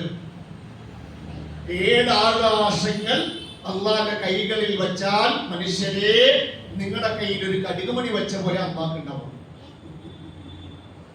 അപ്പൊ അള്ളാഹുവിന്റെ വലിപ്പത്ര ഉണ്ടാവും. അത് ശരിക്കും ഒരു കൽബിൽ തറച്ചാൽ നമ്മൾ അറിയാതെ പറയും ആ നിലക്ക് അള്ളാഹു തസ്ബീഹ്. അതുപോലെ തന്നെ ചില സമയം എപ്പോഴും നമ്മൾ അള്ളാഹു തഹ്മീദ്, എന്താ തഹ്മീദ്? അള്ളാഹുനെ സ്തുതിക്കുക. അള്ളാഹുനെ സ്തുതിക്കാൻ കഴിയണമെങ്കിൽ അള്ളാഹു തന്ന അനുഗ്രഹങ്ങൾ എപ്പോഴും ഓർമ്മയുണ്ടാകണം. നിങ്ങൾ നോക്കണേ, അള്ളാഹു ആകാശ ലോകത്ത് വസിക്കുന്ന മലക്കുകളെ പറ്റി അള്ളാഹു പറഞ്ഞിട്ടുണ്ട്. എന്തിനറിയോ? അവരെ പോലെ നിങ്ങൾക്ക് ആകാൻ കഴിയില്ല എന്നറിയാം. എങ്കിലും ഒരു ശ്രമം നമുക്ക് നടത്തണം. സദാസമയം അവർ അള്ളാഹുവിനെ സ്തുതിക്കുകയും വാഴ്ത്തുകയും പുകഴ്ത്തുകയും ചെയ്തുകൊണ്ടിരിക്കും. മലായികത്തുകൾ അള്ളാഹുവിനെ തസ്ബീഹ് തഹ്മീദ് ചെയ്യുന്നതിനെ പറ്റി പറഞ്ഞ രണ്ട് കാര്യങ്ങൾ ഖുർആനിൽ. ഒന്ന്, മലക്കുകൾ അള്ളാഹുവിനെ തസ്ബീഹ്, അള്ളാഹുവിനെ പുകഴ്ത്തുക, വാഴ്ത്തുക, പ്രകീർത്തിക്കുക. ഈ കാര്യത്തിൽ ലാ യസ്അമൂൻ, അവരാകട്ടെ മടി കാട്ടുകയുമില്ല. ഒരിക്കലും അവർക്ക് അത് മടി വരില്ല അള്ളാഹുവിനെ തസ്ബീഹ് ചെയ്യാൻ, ആരാധിക്കാൻ. അങ്ങനെ മറ്റൊരു കാര്യം പറയും ലാ യഫ്തുറുൻ, അവർ തളരുന്നില്ല. നമുക്ക് അള്ളാഹുവിനെ ആരാധിക്കാനും തസ്ബീഹ് ചെയ്യാനും ദിക്ർ എടുക്കാനും തടസ്സം ഇതിലേതാണ്? ഇത് അള്ളാഹ്ക്കറിയാം, തളരും അല്ലേ? കുറേ നിന്ന് നമസ്കരിക്കാൻ കഴിയില്ല. ചിലപ്പോൾ രോഗം വരും, നമ്മൾ തളർന്ന് കിടപ്പിലാണ്. അപ്പൊ അള്ളാഹ് ഇതിന് എന്ത് നൽകി? ഇളവ് നൽകി അല്ലേ? എല്ലാ സമയത്തും വേണ്ട. റബ്ബന ആതിനാ ഫിദ്ദുനിയ ഹസന വഫിൽ ആഖിറതി, നിന്റെ ദുനിയാവിന്റെ കാര്യം നോക്കിക്കോ, കുറച്ചൊക്കെ ആഖിറത്തിന്റെ കാര്യം നോക്കി. രണ്ട് ലോകത്തും നല്ല കാര്യം, നന്മ കിട്ടാൻ വേണ്ടി നീ പണിയെടുക്കണം. അപ്പൊ അള്ളാഹു ഇത് ഇളവ് തന്നു. നമ്മുടെ പ്രശ്നം ഏതാ? മടിയാണ്. ഇതിനെന്താ പരിഹാരം? ഇതിനുള്ള ഇളവ് തന്നു, കുഴപ്പമില്ല. അള്ള പറഞ്ഞ സമയത്ത് മാത്രം അള്ളാഹുവിനെ ആരാധിക്കാൻ തസ്ബീഹ് ചെയ്താൽ മതി. എല്ലാ സമയത്തും ഫുൾ ടൈം മലക്കുകളെ പോലെ നിങ്ങൾക്ക് ആവാൻ പറ്റില്ല. ശ്രമിച്ചോളൂ. ശ്രമിക്കണ്ടെന്ന് ഒരിക്കലും ആരും പറഞ്ഞിട്ട് നിരുത്സാഹപ്പെടുത്തിയിട്ടില്ല. നബി ശ്രമിക്കാൻ പറഞ്ഞു. പക്ഷെ അള്ള ഇളവ് തന്നിട്ടുണ്ട്. എന്നാൽ ഇതിനെന്താ പരിഹാരം? അള്ളാഹുവിന്റെ ഈമാൻ വർദ്ധിപ്പിക്കുക, അതല്ലാതെ തഖ്വ വർദ്ധിപ്പിക്കലല്ലാതെ ഈ മടിക്ക് പരിഹാരമില്ല. അള്ളാഹു സുബ്ഹാനഹു വ തആല പറഞ്ഞു തന്നതിനാണ് നമ്മൾ ഇവരെ മാതൃകയാക്കാൻ. ഇനി നമ്മൾ എവിടെ എത്തണമെന്ന് ആഗ്രഹം ചോദിച്ചാൽ നമ്മുടെയൊക്കെ മനസ്സിൽ എന്താ പറയാ? ഫിർദൗസിലെത്തണം. ആ സ്വർഗ്ഗക്കാരെ അള്ളാഹുവിനെ എങ്ങനെ തസ്ബീഹ് ചെയ്യാം? ഇവിടെ നിന്ന് ട്രെയിനിങ് കിട്ടണ്ടേ, പരിശീലിക്കണ്ടേ? അങ്ങനെ സ്വർഗ്ഗക്കാർ ഇന്ന അഹ്ലൽ ജന്ന, നിശ്ചയമായും സ്വർഗ്ഗവാസികൾ യുൽഹിമൂന, അവർക്ക് തോന്നിപ്പിക്കപ്പെടും. സ്വർഗ്ഗവാസികൾക്ക് അത്തസ്ബീഹ്, അള്ളാഹുവിനെ പുകഴ്ത്താൻ, അള്ളാഹുവിനെ വാഴ്ത്താൻ അവർക്ക് തോന്നലുണ്ടാവും.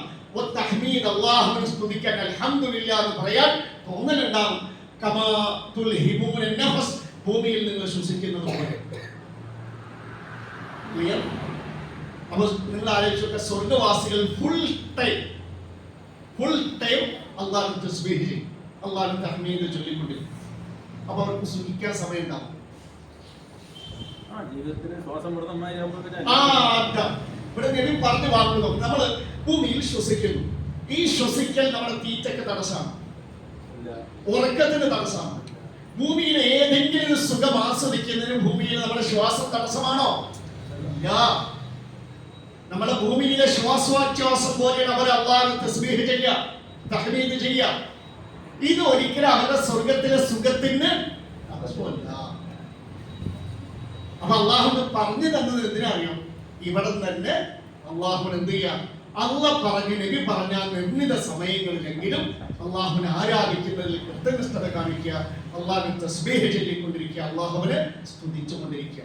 അപ്പൊ നമുക്ക് ഈ ക്ലാസ്സിന്റെ ഒരു തീരുമാനത്തിൽ നമ്മൾ മനസ്സിലെടുക്കേണ്ട ഒരു പ്രതിജ്ഞ, ആകാശങ്ങളെ പോലെ, ആകാശവാസികളെ പോലെ, സ്വർഗവാസികളെ പോലെ ഭൂവാസികളായ നമ്മളും അള്ളാഹുവിനെ ധാരാളം തസ്ബീഹും തഹ്മീദും തക്ബീറും ഒക്കെ ചൊല്ലിക്കൊണ്ടിരിക്കുക. അപ്പൊ നമ്മൾ ശരിക്കും ആരുടെ സ്ഥാനത്താണ്? മലക്കുകൾ ഇതേ സമയത്ത് അള്ളാഹുവിനെ തസ്ബീഹ് ചെയ്യുന്നുണ്ട്. നമ്മൾ ആ സ്ഥാനത്തേക്ക് ഉയരും. ഇവിടേക്ക് വരാതിരുന്നുള്ള നഷ്ടം പറയും, അവർ താഴും. അല്ലെങ്കിൽ അവർ വേറെ ഏതെങ്കിലും ഒരു ആരാധനയിലോ തസ്ബീഹിലോ ആണെങ്കിൽ കുഴപ്പമില്ല. അല്ലെങ്കിൽ വെറുതെ ചായക്കടന്റെ മുമ്പിലും അവിടെയും വീടിയും എന്താ പറയുക, ഇങ്ങനെ മുട്ടായി ചായ ഒക്കെ കുടിച്ച് അങ്ങനെ സ്വറിയടിച്ച് പഞ്ചായത്ത് അടിച്ച് ഏഷ്ണി പറഞ്ഞിരിക്കുമ്പോൾ ഒരുപാട് പാപങ്ങൾ വരെ ചെയ്യാം. മനുഷ്യന് വലിയ ഉയർന്ന സ്ഥാനത്തിന് അവസരം തന്നിട്ട് അത് നഷ്ടപ്പെടുത്തി തരം താഴെ ചെയ്യും. അങ്ങനെ ആവണം. നമ്മൾ തീരുമാനിക്കുക എപ്പോഴും നമ്മൾ പരമാവധി ഭൂവാസികളായ നമ്മൾ ആകാശവാസികളെ പോലെ ആകാനുള്ള ഒരു ശ്രമം നടത്തിക്കൊണ്ടിരിക്കും. നമ്മുടെയൊക്കെ നാവിൽ എപ്പോഴും ധാരാളം ഇടക്കിടക്ക് ഇങ്ങനെ പറയേണ്ട ഇതിൽ തസ്ബീഹ് ഉണ്ട്, തഹ്മീദ് ഉണ്ട്, തഹ്ലീൽ ഉണ്ട്, തക്ബീർ. തസ്ബീഹ് എന്ന് പറഞ്ഞാൽ സുബ്ഹാനല്ലാഹ്, അല്ലാഹുവിനെ വാഴ്ത്തുക. തഹ്മീദ് പറഞ്ഞാൽ അൽഹംദുലില്ലാഹ് പറയില്ല. തഹ്ലീൽ പറഞ്ഞാൽ ലാ ഇലാഹ ഇല്ലല്ലാഹ് പറയില്ല. തക്ബീർ പറഞ്ഞാൽ അല്ലാഹു അക്ബർ പറയില്ല. 4 വാക്ക്. പക്ഷേ ഇതിന്റെ മഹത്വം അറിയണം. നമ്മൾ സുബ്ഹാനല്ലാഹ് വൽഹംദുലില്ലാഹ് വലാ ഇലാഹ ഇല്ലല്ലാഹ് വല്ലാഹു അക്ബർ. സുബ്ഹാനല്ലാഹ്, അല്ലാഹു മഹാപരിശുദ്ധൻ. അല്ലാഹുവിന്റെ പരിശുദ്ധിയെ വാഴ്ത്തുന്നു, അല്ലാഹുവിനെ സ്തുതിക്കുന്നു. അവരല്ലാതെ അല്ലാഹുവില്ലാതെ ആരാധ്യനില്ല. അല്ലാഹു ഏറ്റവും വലിയവനാണ്. നമ്മൾ ഇതിങ്ങനെ ഇടക്കിടക്ക് പറയുന്നത് എന്താ തടസ്സം? പക്ഷെ പറഞ്ഞാൽ ഗുണം എന്താ? നമ്മൾ 4 ഹദീസുകൾ, ഒരുപാട് ശ്രേഷ്ഠതകൾ 4 ഹദീസുകൾ പരിചയപ്പെടുത്താം. നബി സല്ലല്ലാഹു അലൈഹി വസല്ലം പറയുന്ന 4 വാക്ക് കേട്ടോ. അഫ്ളലുൽ കലാം, സുബ്ഹാനല്ലാഹ്, സംസാരത്തിൽ ഏറ്റവും ശ്രേഷ്ഠമായ 4 സംസാരം. ലാ യദുറുക ബിഅയ്യിഹിന്ന ബദഅതി, അതുകൊണ്ട് ഏതുകൊണ്ട് തുടങ്ങിയാൽ നിനക്ക് യാതൊരു ദോഷവുമില്ല. ഏതൊക്കെയാണ് ഏറ്റവും നമ്മുടെ സംസാരത്തിൽ ശ്രേഷ്ഠമായ സംസാരം? 4 വാക്ക്. സുബ്ഹാനല്ലാഹ് വൽഹംദുലില്ലാഹ് വലാ ഇലാഹ ഇല്ലല്ലാഹ് വല്ലാഹു അക്ബർ. നമ്മുടെ സംസാരത്തിൽ ഏറ്റവും ശ്രേഷ്ഠം അതാണ്. അപ്പൊ നമ്മൾ സംസാരിക്കുമ്പോൾ ഏറ്റവും ശ്രേഷ്ഠമായ വാക്കുകൾ പറയും. ആ ശ്രേഷ്ഠമായ വാക്ക് ഈ 4. മറ്റൊരു വാക്ക് അർബഉ, 4 വാക്കുകൾ മിൻ അത്യബിൽ കലാം, വളരെ ശുദ്ധമായ സംസാരം, മാന്യമായ സംസാരം. നമ്മളൊക്കെ മാന്യമായിട്ട് സംസാരിക്കുന്നല്ലേ പറയാ, അല്ലേ? ഏറ്റവും നല്ല ശുദ്ധമായ മാന്യമായ സംസാരം ഏതാ? മിനൽ ഖുർആൻ, ഇത് ഖുർആനിൽപ്പെട്ടതാണ്. ലാ യദുറുക ബിഅയ്യിഹിന്ന ബദഅതി, ഇതിൽ ഏതുകൊണ്ട് തുടങ്ങിയാൽ നിനക്ക് യാതൊരു ദോഷമില്ല. ഏതൊക്കെയാണ് നമ്മുടെ സംസാരത്തിൽ ഏറ്റവും ശുദ്ധമായ മാന്യമായ സംസാരം? സുബ്ഹാനല്ലാഹ് വൽഹംദുലില്ലാഹ് വലാ ഇലാഹ ഇല്ലല്ലാഹ് വല്ലാഹു അക്ബർ. കഴിഞ്ഞിട്ടില്ല. നമ്മുടെ നബി ഒരിക്കൽ പറഞ്ഞു അഹബ്ബുൽ കലാമി ഇലല്ലാഹ്, അല്ലാഹുവിന് ഏറ്റവും ഇഷ്ടപ്പെട്ട വാക്ക് 4 സുബ്ഹാനല്ലാഹ് വൽഹംദുലില്ലാഹ് വലാ ഇലാഹ ഇല്ലല്ലാഹ് വല്ലാഹു അക്ബർ. അപ്പോൾ നമ്മൾ പറയുമ്പോഴൊക്കെ നമ്മൾ ആർക്ക് പ്രിയപ്പെട്ടവനാകുന്നു? നിങ്ങൾ കൂടെ നടക്കും, വണ്ടിയിൽ പോകും, സുബ്ഹാനല്ലാഹ് വൽഹംദുലില്ലാഹ്, മനസ്സറിഞ്ഞ അല്ലാഹുവിനെ ഓർമ്മ വരണം. ഏത്? അള്ളാഹിന്റെ വിരുപ്പൊക്കെ മനസ്സിൽ കൊണ്ടുവരിക. ആ കടുകുമണി കൊടുത്താൽ മതി. 7 ആകാശങ്ങൾ അള്ളാഹിന്റെ കയ്യിൽ വെച്ചാൽ നമ്മുടെ കയ്യിൽ കടുകുമണി ഇരിക്കും. ഇത്രയും വലിയ മഹാൻ, സുബ്ഹാനല്ലാഹ് വൽഹംദുലില്ലാഹ് വലാ ഇലാഹ ഇല്ലല്ലാഹ്. ആ മനസ്സോടെ എങ്ങനെ പറയാം? എങ്കിൽ ആ സമയത്ത് നമ്മൾ ആർക്ക് പ്രിയപ്പെട്ടവനാണ്? വണ്ടി വന്നിടിച്ചു, നമ്മൾക്ക് ആർക്ക് പ്രിയപ്പെട്ടവനായി മരിച്ചു? പോരെ, അതാണ് അള്ളാഹ്ക്ക് പ്രിയപ്പെട്ടവനായി മരിക്കാൻ കിട്ടിയ അവസരം. ഇത് ഇങ്ങനെ മനസ്സറിഞ്ഞ് നാവിൽ ഇങ്ങനെ ചൊല്ലിക്കൊണ്ടിരിക്കുക. ഇനി അള്ളാഹ്ക്ക് മാത്രമല്ല കേട്ടോ, നബിക്ക് ഏറ്റവും ഇഷ്ടപ്പെട്ട വാക്ക് ഇതാണ്. നബി പറയുന്ന ഒരിക്കൽ നബി സല്ലല്ലാഹു അലൈഹി വസല്ലം ലഅൻ അഖൂലു, എനിക്ക് ഇങ്ങനെ പറയലാണ്, അഹബ്ബു ഇലയ്യ, എനിക്ക് ഏറ്റവും ഇഷ്ടം മിമ്മാ ത്വലഅത് അലൈഹി ശംസ്, സൂര്യൻ ഉദിക്കുന്ന ദിവസങ്ങളിൽ എനിക്ക് ഈ 4 വാക്ക് സുബ്ഹാനല്ലാഹ് വൽഹംദുലില്ലാഹ് വലാ ഇലാഹ ഇല്ലല്ലാഹ് വല്ലാഹു അക്ബർ എന്ന് പറയലാണ് മുഹമ്മദായ എനിക്ക് ഏറ്റവും സൂര്യൻ ഉദിക്കുന്ന ദിവസത്തിൽ ഇഷ്ടം. അപ്പോൾ ഒരു കാര്യം ഉറപ്പാ, നബി സൂര്യൻ ഉദിക്കുന്ന ഓരോ ദിവസത്തിലും ധാരാളം എന്തായിരിക്കും നബിന്റെ നാവിൽ ഉണ്ടായിരിക്കുക? എന്തായിരിക്കും ഉണ്ടാവുക? ഈ 4 വാക്ക്. ഒരു ദിവസം നമ്മുടെ മയ്യത്ത് ഇതുപോലെ അല്ലേ പരിശുദ്ധ ഹറമില് ഇഹ്റാമിൽ പ്രവേശിക്കാതെ മരിച്ചവരുടെ ജനാസ നമസ്കാരത്തിന് എടുത്തു വെച്ചതാണ്. ഇപ്പുറത്ത് ഇഹ്റാമിൽ പ്രവേശിച്ചിട്ട് മരിച്ചവർ. ഇഹ്റാമിൽ പ്രവേശിച്ചാൽ എന്ത് മറക്കാൻ പാടില്ല? മുഖം മൂടാൻ പാടില്ല. കണ്ടോ, അതൊക്കെ 2 അപ്പുറത്തുണ്ട്. അത് ഇഹ്റാമിൽ പ്രവേശിക്കാതെ മരിച്ചവരുടെ ജനാസ, ഇത് ഇഹ്റാമിൽ പ്രവേശിച്ചവരുടെ ജനാസ. അവരുടെ മുഖം മൂടാൻ പാടില്ല. മയ്യത്ത് നമസ്കാരത്തിന് വേണ്ടി റെഡിയാക്കി വെച്ചിരിക്കും. ആ വഖത്ത് കഴിഞ്ഞാൽ എന്ത് ചെയ്യും? മയ്യത്ത് നമസ്കാരം. ഒരു ദിവസം നമ്മുടെ മയ്യത്തിന് നമസ്കാരം ഉണ്ടാവും. അങ്ങനെ അന്ന് നമുക്ക് എന്ത് ചെയ്യണം? മാന്യമായ ഏറ്റവും ശ്രേഷ്ഠമായ അള്ളാഹ്ക്ക് ഇഷ്ടപ്പെട്ട നബിക്ക് ഇഷ്ടപ്പെട്ട സംസാരം മനസ്സിലും നാവിലും കൽബിലും ജീവിതത്തിൽ നിറഞ്ഞവരായി മരിക്കാൻ അള്ളാഹു ഭാഗ്യം നൽകട്ടെ. അതിന് എപ്പോഴും നമ്മുടെ ജീവിതത്തിൽ അള്ളാഹുവിന് എന്തൊക്കെയാണ്? തസ്ബീഹ്, പിന്നെ തഹ്മീദ്, തഹ്ലീൽ, തക്ബീർ. ഇതൊക്കെയാണ് 4 കാര്യങ്ങൾ. ഏതൊക്കെയാണ്? തസ്ബീഹ് സുബ്ഹാനല്ലാഹ് എന്ന് പറച്ചിൽ വർദ്ധിപ്പിക്കാം. തഹ്മീദ് അൽഹംദുലില്ലാഹ് അല്ലാഹുവിനെ സ്തുതിക്കാം. തഹ്ലീൽ ലാ ഇലാഹ ഇല്ലല്ലാഹ്, തക്ബീർ. ഇത് 4ഉം ചേർന്നൊരു ദിക്റാണ്. സുബ്ഹാനല്ലാഹ് വൽഹംദുലില്ലാഹ് വലാ ഇലാഹ ഇല്ലല്ലാഹ് വല്ലാഹു അക്ബർ. ഇത് ഇങ്ങനെ മനമറിഞ്ഞ് പറഞ്ഞുകൊണ്ടിരിക്കുക. അള്ളാഹുവിനോട് ധാരാളം പ്രാർത്ഥിക്കുക. അള്ളാഹുവിന്റെ നല്ലൊരു ഇഷ്ടദാസനാകാനുള്ള ശ്രമം ജീവിതത്തിൽ ഉടനീളം തുടരുക. അള്ളാഹു അനുഗ്രഹിക്കുമാറാകട്ടെ. അള്ളാഹു നമുക്ക് തന്ന വെള്ളമെന്ന അനുഗ്രഹത്തിൽ എത്ര തസ്ബീഹ് ചെയ്താലും എത്ര സ്തുതിച്ചാൽ അള്ളാഹെ മഹത്വപ്പെടുത്തിയാലും അതൊന്നും അള്ളാഹ് ഇങ്ങോട്ട് തന്നതിന് ഒരു കാര്യം മനസ്സിൽ വെക്കുക, അള്ളാഹു കണക്ക് ചോദിക്കുന്ന ദിവസം അന്ന് കുറച്ചെങ്കിലും അള്ളാഹുവെ ഞാൻ നിന്നെ തസ്ബീഹ് ചെയ്തു, നിനക്ക് സുജൂദ് ചെയ്തു പറയാൻ കഴിയണമെങ്കിൽ ഇവിടെ അള്ളാഹു സുജൂദ് ചെയ്ത് അള്ളാഹു അനുഗ്രഹിക്കും. നമ്മൾ പഠിച്ച ആയത്തോതി നമസ്കാരത്തിലെ കുറച്ച് കാര്യങ്ങളും വ്യഭിചരിത്രവും പറഞ്ഞ് നമുക്ക് അവസാനിക്കും. ഒപ്പം നമ്മൾ പഠിച്ചാൽ ഇതില് വളരെ പ്രസക്തമായ ഭാഗം ഒരു വേള ഖുർആനിൽ നിങ്ങളൊന്ന് പരിശോധിച്ചിട്ട് വരും. മഴ വെള്ളവുമായി ബന്ധപ്പെട്ട് പറഞ്ഞ വാക്കുകളും പദങ്ങളും അത് പഠിക്കുമ്പോൾ അറിയാതെ പറഞ്ഞു പോകും. സുബ്ഹാനല്ലാഹ്, ഖുർആൻ അള്ളാഹുവിന്റെ കലാമാണെന്ന് ശരിക്ക് സമയം അത്രക്ക് മഹത്വപ്പെടുത്തുന്ന മഹനീയമായ 19-ാം നൂറ്റാണ്ടിൽ മാത്രം അറിഞ്ഞ വെള്ളവുമായി ബന്ധപ്പെട്ട ചില പദങ്ങളും ചില വാക്യങ്ങളും 7-ാം നൂറ്റാണ്ടിൽ ആർക്കും അത് അറിയില്ല. അതറിയണം. അന്ന് അള്ള പറഞ്ഞ കാര്യം ഇന്ന് സയൻസ് കണ്ടെത്തിയതും കാണും. അപ്പോഴാണ് 7-ാം നൂറ്റാണ്ടിൽ ഇറങ്ങിയ ഖുർആൻ മുഹമ്മദിന്റെ വാക്കല്ല, അള്ളാഹിന്റെ വാക്കാണ് ബോധ്യമാണ്. അത്തരത്തിലുള്ള ഒരു ക്ലാസ്സായിരിക്കും അനുഗ്രഹിക്കുന്നത്. ഒന്നുകൂടി നമ്മൾ ഖുർആൻ അള്ളാഹിന്റെ വാക്കാണുള്ള ബഹുമാനം ഖുർആനോട് തോന്നിയാൽ കേൾക്കണം. അപ്പോഴാണ് തുറക്കുമ്പോൾ ഒരു മഹത്വവും ഭക്തിയൊക്കെ നമുക്ക് തോന്നും. അള്ളാഹു അനുഗ്രഹിക്കട്ടെ. നമ്മൾ പഠിച്ച ആയത്തൊന്ന് മോദി 3 തവണ ഒപ്പം.